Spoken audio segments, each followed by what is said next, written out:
Pada malam hari ini kita akan belajar ya pendidikan anti korupsi. Nah, gitu ya. Tentunya ini sangat penting sekali ya. Ini dasar ya. Harus dipelajari memang di bangku kuliah ya.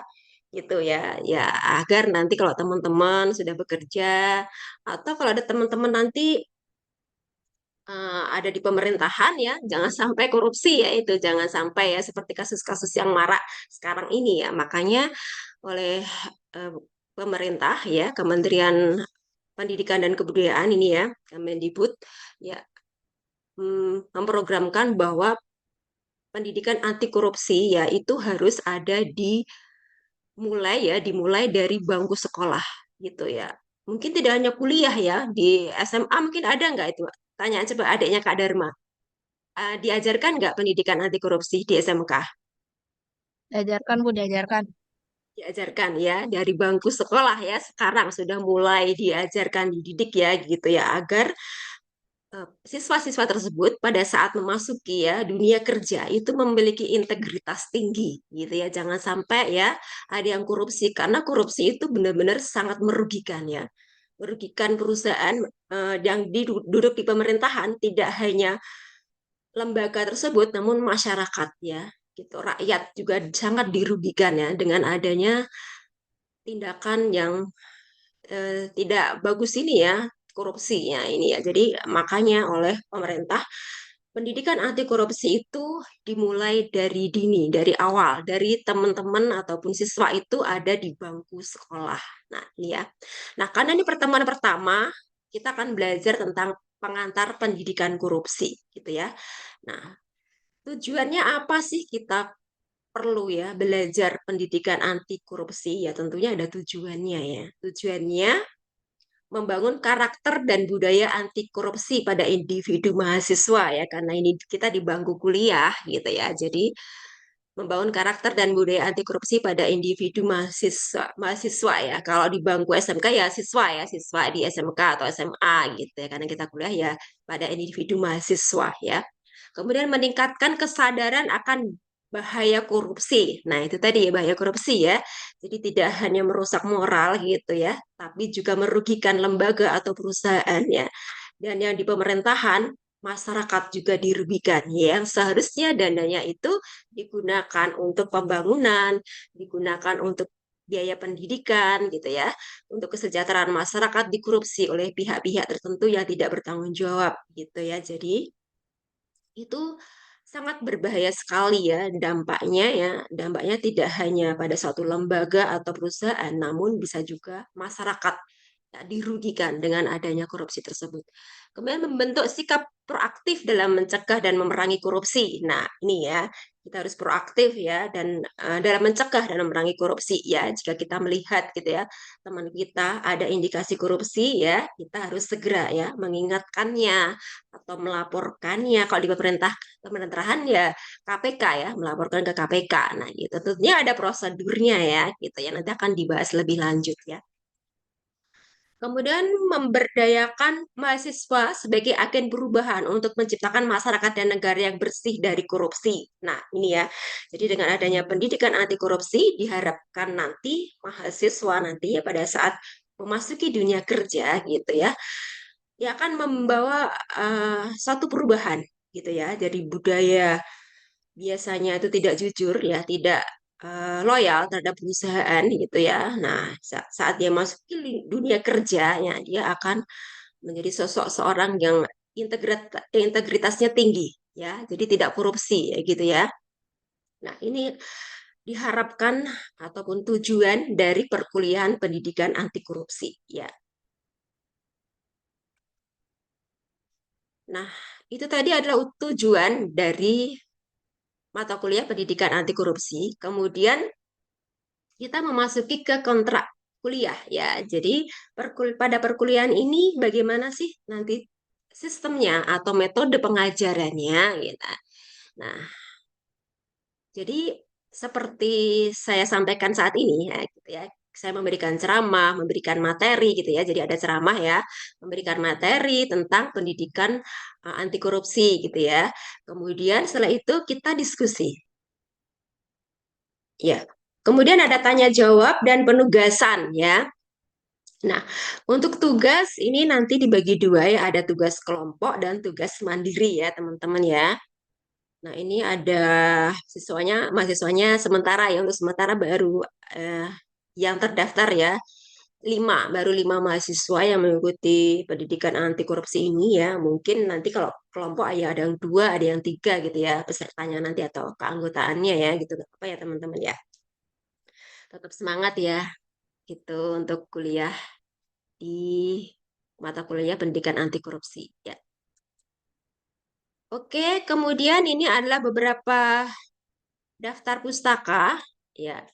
Ini ada buku-buku atau referensi ya. Ini ada teman kita, tunggu, ada teman kita siapa ini namanya sayang Gabriel ya. Kak Gabriel ya. Halo, selamat malam. Kita sapa dulu Kak Gabriel. Kak Catherine. Oh, Kak Catherine apa Gabriel? Catherine, Ibu. Catherine, Kak Catherine yang kemarin ya ikuti mata kuliah Iya. saya. Semester berapa Kak Catherine? Semester 5. Ya, oke, selamat gabung. Dari manajemen ya? Administrasi bisnis, Ibu. Administrasi bisnis ya. Oke, selamat bergabung ya. Iya, Ibu. Ya, oke. Nah, ini beberapa pustaka, saya lanjutkan ya. Ini beberapa pustaka ya, atau referensi ataupun buku-buku yang bisa teman-teman baca nanti ya. Namun dari beberapa ini saya sudah meringkas ya, meringkas dalam bentuk buku ajar ataupun modul ya. Jadi tiap pertemuan nanti akan saya bagikan ya, bab 1, bab 2, bab 3 gitu. Jadi kalian harus mempelajari apa. Jadi tidak saya share satu buku penuh gitu ya. Nanti teman-teman pusing mempelajari apa ini ya satu buku penuh gitu ya, saya share ya. Jadi setiap pertemuan nanti saya share satu bab gitu ya. Jadi teman-teman bacanya enak gitu ya. Jadi tidak terlalu banyak yang dibaca bahan ajarnya yang mana ini ya gitu teman-teman kan mayoritas ini kerja ya gitu ya. Jadi untuk menghemat waktu juga sudah saya ringkaskan ya teman-teman, saya buat buku ajarnya itu ringkasannya ya. Tapi kalau teman-teman mau mencari buku referensi di internet gitu ya, pun di toko-toko buku mau membeli buku silahkan, nggak apa-apa. Yang penting teman-teman nanti dibaca gitu ya. Jangan sampai dibeli nggak dibaca kan sayang ya, mubazir gitu ya teman-teman. Oke, nah untuk sistem penilaian ya ini ya karena pertemuan pertama ya kita kontrak dulu, kontrak kuliah. Nah, kesepakatan ya gitu ya. Cara penilaiannya seperti apa? Nah, ini berdasarkan SK Rektor. Ini adalah SK Rektor yang lama ya, masih Bapak Freddy gitu ya, yang masih dipakai ya, karena belum ada yang terbaru. Jadi nanti prosentasenya UTS 35%, tugas 30%. Jadi ada tugas mandiri maupun kelompok ya. Kemudian UAS 35%. Ini adalah komposisinya. Jadi ketiga poin ini harus ada.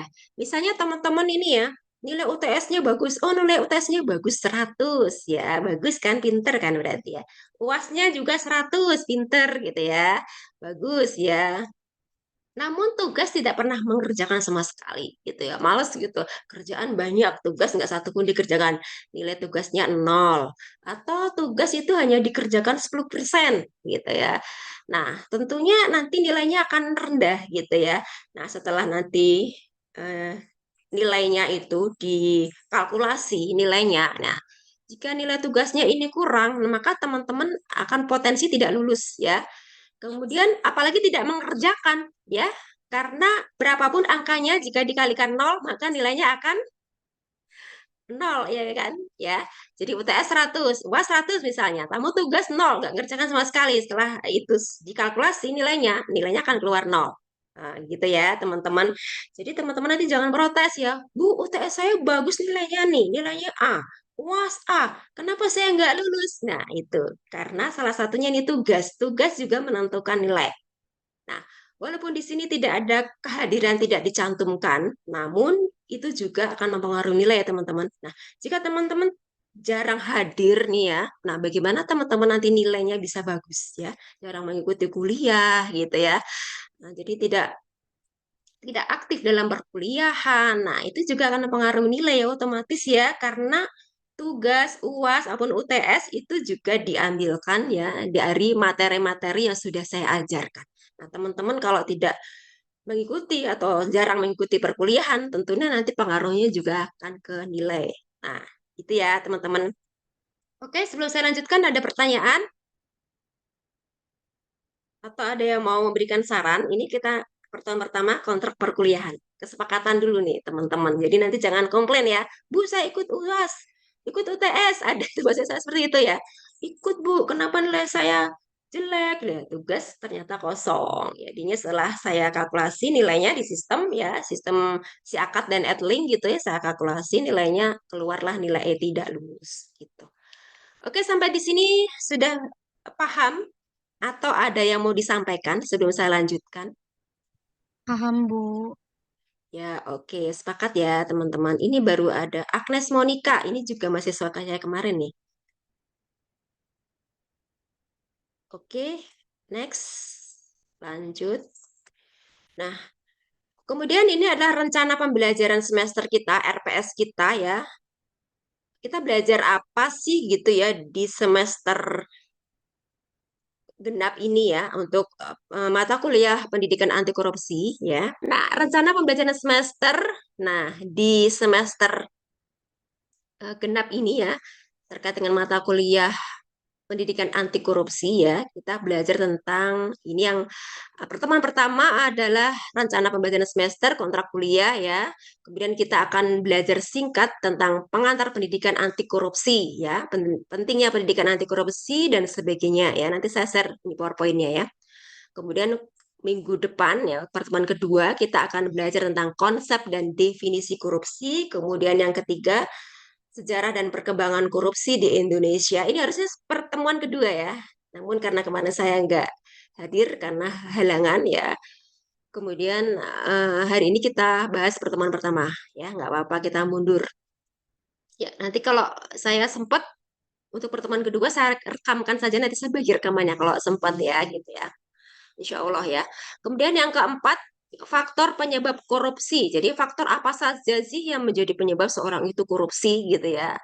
Nah, ini nanti kita akan belajar di pertemuan keempat. Kemudian pertemuan kelima kita akan belajar tentang dampak korupsi terhadap negara dan masyarakat. Nah, ini ya. Kemudian yang keenam, landasan hukum dan regulasi anti korupsi. Kira-kira landasan hukumnya apa? Regulasinya apa sih tentang pendidikan anti korupsi gitu, anti korupsi gitu ya. Kita akan belajar di bab 6. Kemudian untuk bab berikutnya, bab 7. Nah, ini kita akan diskusi ya teman-teman, diskusi tentang kasus korupsi ya gitu. Jadi teman-teman nanti membuat makalah atau materi, ya ini kerja kelompok nanti ya teman-teman ya. Kemudian dipresentasikan dan kita diskusikan ya pada pertemuan ke-7. Kemudian ke-8 ujian tengah semester ya untuk materinya atau kisi-kisinya nanti akan saya sampaikan ya sebelum UTS ya teman-teman. Oke, untuk pertemuan berikutnya ke-9, nah kita akan belajar tentang peran lembaga negara dalam pemberantasan korupsi, ya KPK ini ya. Ini. Kemudian peran pendidikan dan budaya integritas. Nah, ini yang ke-10. Nah, ini ya. Kemudian pertemuan berikutnya yang ke-11 strategi pencegahan korupsi di lingkungan pendidikan. Nah, ini ya, kita harus bisa mencegah korupsi dari dini, dari di lingkungan pendidikannya. Nah, itu ya, dididik ya, agar sumber daya manusia nanti benar-benar berkualitas, berintegritas, loyal. Nah, itu dari mereka belajar di bangku pendidikan. Nah, itu sudah mulai ditanamkan pendidikan anti korupsi, gitu ya. Kemudian peran masyarakat dan media dalam pencegahan korupsi. Nah, ini pertemuan ke-12. Kemudian pertemuan 13 kita akan bahas tentang masa depan gerakan anti korupsi ya. Ada peran teknologi ya, kemudian generasi muda sebagai agen perubahan dan sebagainya ya. Kemudian untuk berikutnya pertemuan ke-14 dan 15 kita lebih ke diskusi ya dari studi kasus ya korupsi di Indonesia maupun di dunia dan dampaknya terhadap orang-orang yang melakukan korupsi. Ya, sebetulnya mereka bahagia enggak sih hidupnya? Ya, makan uang dari korupsi. Kemudian jika mereka korupsi, korbannya siapa saja gitu ya. Dan yang malu siapa saja, tidak hanya pelaku korupsi tapi keluarganya, ya. Kemudian anak istrinya ya, keluarga besarnya juga ikut malu dan sebagainya. Nah, ini kita akan belajar di situ tentang studi kasus gitu ya. Kenapa mereka melakukan korupsi ya. Ya, tidak hanya ada kesempatan, namun juga perilaku mungkin ya. Nanti kita belajar di situ ya dari satu studi kasus tersebut. Jadi ada jurnal ataupun kita ambil suatu permasalahan di internet, kasus-kasus korupsi tertentu ya. Nanti kita diskusikan kenapa sih bisa korupsi ya. Korupsi yang besar, skala besar tentunya tidak sendiri ya. Biasanya dilakukan beberapa orang gitu ya. Jadi mereka itu melakukan suatu pekerjaan yang penuh resiko. Tentunya mereka ada orang dalam dan sebagainya. Nanti kita bahas ya. Kita bahas di pertemuan ke ini ya, 14 dan 15 ya, teman-teman ya. Kita lebih diskusi nanti lebih ke diskusi ya terkait dengan korupsi dan dampaknya ya gitu ya. Kemudian pertemuan berikutnya ke-16 ujian akhir semester. Nah, ini teman-teman ya. Nanti untuk materinya juga saya sampaikan sebelum UAS ya. Untuk visinya nanti akan saya sampaikan. Oke, sampai di sini ada yang ditanyakan untuk pendidikan anti korupsi? Belum ada, Ibu. Oke, belum ada. Tadi ada yang nggak baru gabung. Kak Agnes Monika, saat malam Kak Agnes. Halo Kak Agnes, saat malam. Malam, Bu. Ya, oke. Ini si Kak Siti Kamalia baru gabung. Kak Agnes, kemarin juga ikut mata kuliah saya ya. Dari AP atau manajemen? Dari AB, Bu. Dari AB semester? 7, Bu. Oke, selamat bergabung. Kak Siti Kamalia, halo. Ini mahasiswa saya semester kemarin nih. Iya, Ibu. Ya, apa kabar? Baik, Ibu. Maaf, Ibu baru join. Soalnya saya masih di marketing. Oke, nggak apa-apa. Oke, silahkan sambil mendengarkan ya. AP apa dari manajemen? Saya dari AB. Oh ya, oke, selamat bergabung. Ya, oke. Ada pertanyaan? Kalau enggak, kita lanjutkan langsung ke materi bab 1. Oke, lanjut saja ya, biar cepat. Nanti kalau ada yang belum jelas, bisa langsung tanya ya. Namun ini materinya sudah saya share sih teman-teman ya, teman-teman bisa baca. Nah, nih ya. Oke, kita mulai ya materi yang inti ya. Tadi kan kontrak kuliah dan rencana pembelajaran semester ya. Nah, kita belajar ini di bab 1 ya, di modul di buku ajar yang sudah saya bagikan itu bab 1 ya. Pentingnya pendidikan anti korupsi ya. Apa sih pentingnya pendidikan anti korupsi dan mengapa sih kita perlu belajar ya tentang pendidikan anti korupsi ya. Nah, ini ya. Kita belajar dulu latar belakang ya. Latar belakang di sini adalah terkait dengan mengapa sih ya kita perlu belajar ya pendidikan anti korupsi ya. Seserius apa sih ya korupsi tersebut ya? Nah, korupsi ini adalah masalah serius ya, extraordinary crime ya, kejahatan yang luar biasa ya teman-teman ya ini ya, karena tidak hanya merugikan satu lembaga ya atau pemerintahan ya seperti yang sudah saya sampaikan tadi ya atau perusahaan, namun ya bisa juga merugikan masyarakat. Nah, ini dari korupsi tersebut. Nah, bayangkan teman-teman ya, jika korupsi misalnya bangunan aja ya, bangunan jembatan misalnya itu. Ada kan kasus jembatan yang dikorupsi gitu ya. Mereka mengurangi bahan bakunya. Nah, jembatan tersebut belum selesai dibangun sudah ambrol. Nah, itu tentunya merugikan masyarakat dan juga negara ya, pemerintah. Nah, itu ya gitu ya. Dan bisa berbahaya teman-teman ya, misalnya bangunan, satu bangunan ya tahu kan Wisma Hambalang, Wisma Atlet, atlet ya, yang rubuh yang gagal dibangun. Nah, itu juga karena ada yang korupsi dan melibatkan beberapa pejabat, ya, ya gitu ya, ada yang sudah keluar ya dari penjara ya gitu ya. Nah, itu juga sangat merugikan ya. Nah, tidak jadi dibangun, tidak selesai gitu ya. Nah, uang negara terbuang sia-sia ini tuh teman-teman. Ya, teman-teman nanti kalau terputus kita gabung lagi ya. Nggak apa-apa. Oke. Nah, dampaknya merugikan keuangan negara ya, merusak moral, etika, sistem sosial, politik, dan ekonomi. Nah, ini ya, ini kalau di pemerintahan gitu ya, korupsi uang negara gitu ya. Kalau di perusahaan gimana ya? Merugikan perusahaan ya. Perusahaan yang harusnya bisa maju dan berkembang karena dikorupsi ya uangnya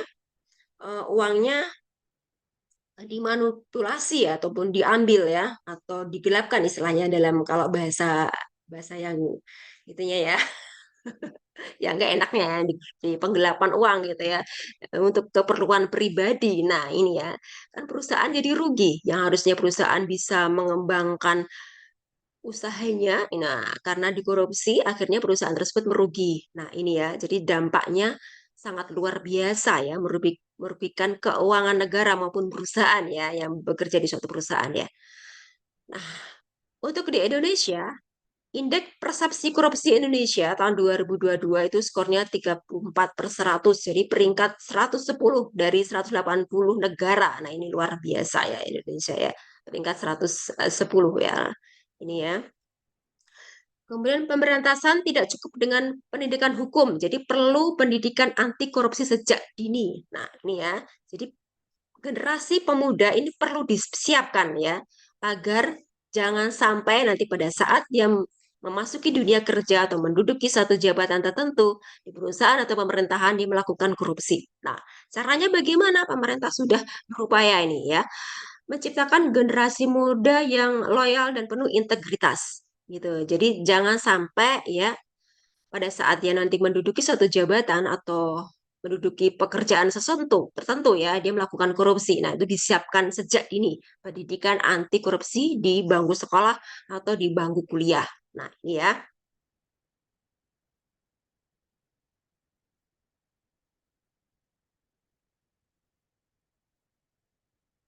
Ntar ya ada adzan sebentar. Nanti kalau terputus nyambung lagi ya.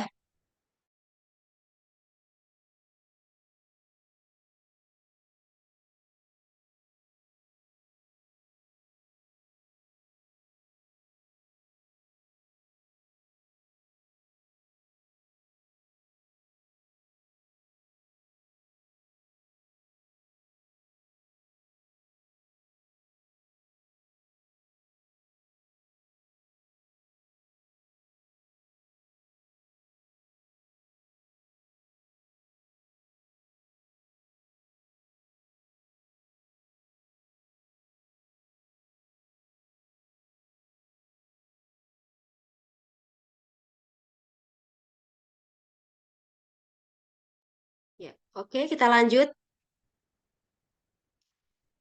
Nah, ini teman-teman ya.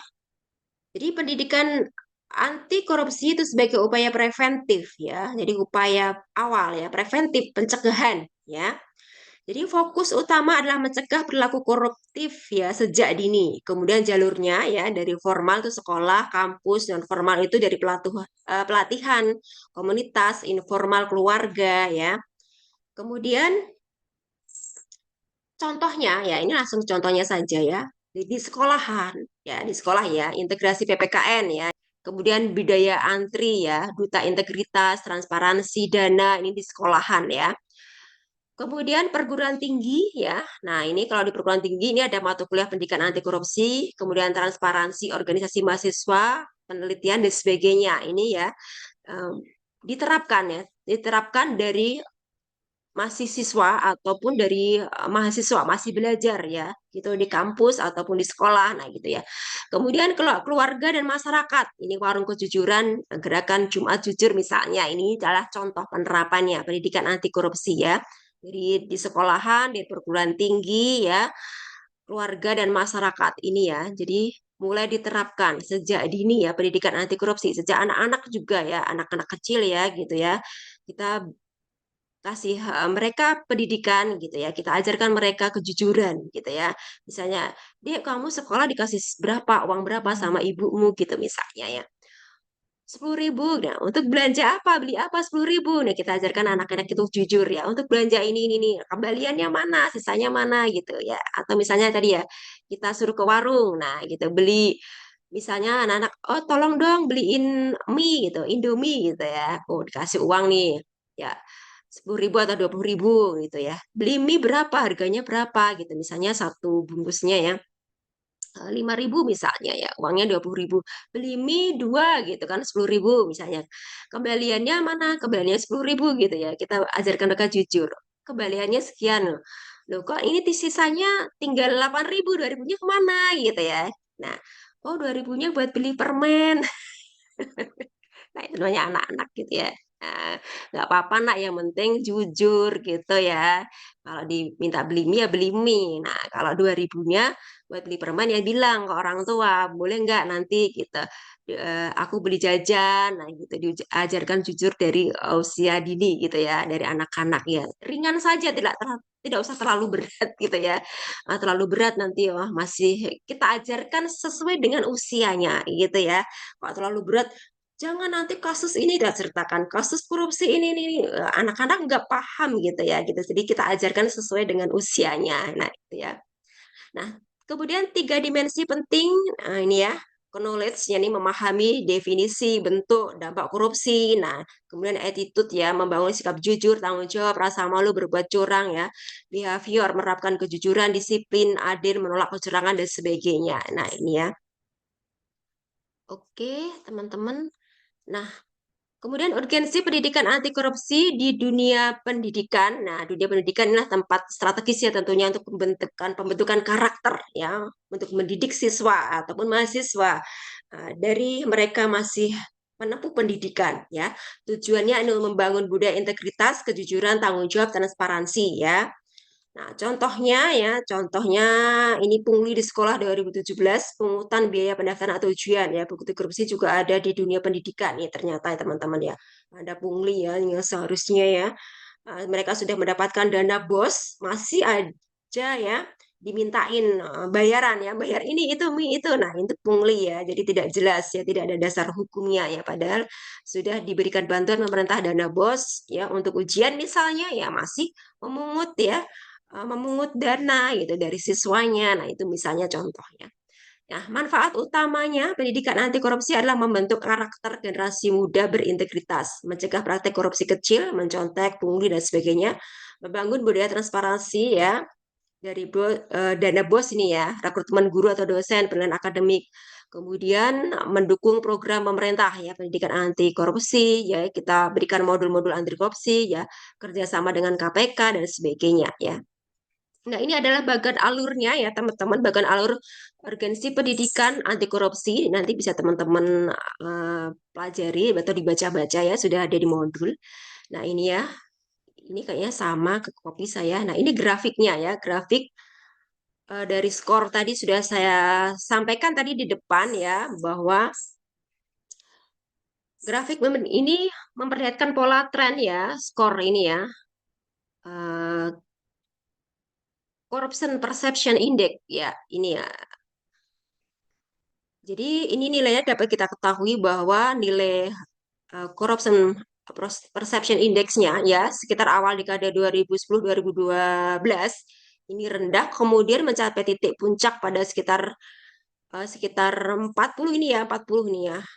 Nilainya, skornya, indeksnya. Nah, ini pada tahun 2019 ya, kemudian terjadi penurunan sehingga 34 skornya, indeksnya ya pada tahun 2022. Nah, ini ya, sekarang ini mulai naik lagi ya teman-teman ya, kasus korupsi ya, luar biasa di Indonesia ini.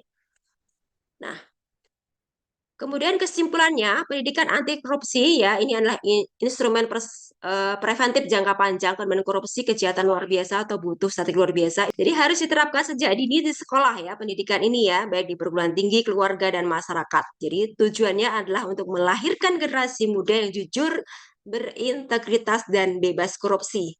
Ya, oke. Terima kasih ini kesimpulannya teman-teman ya.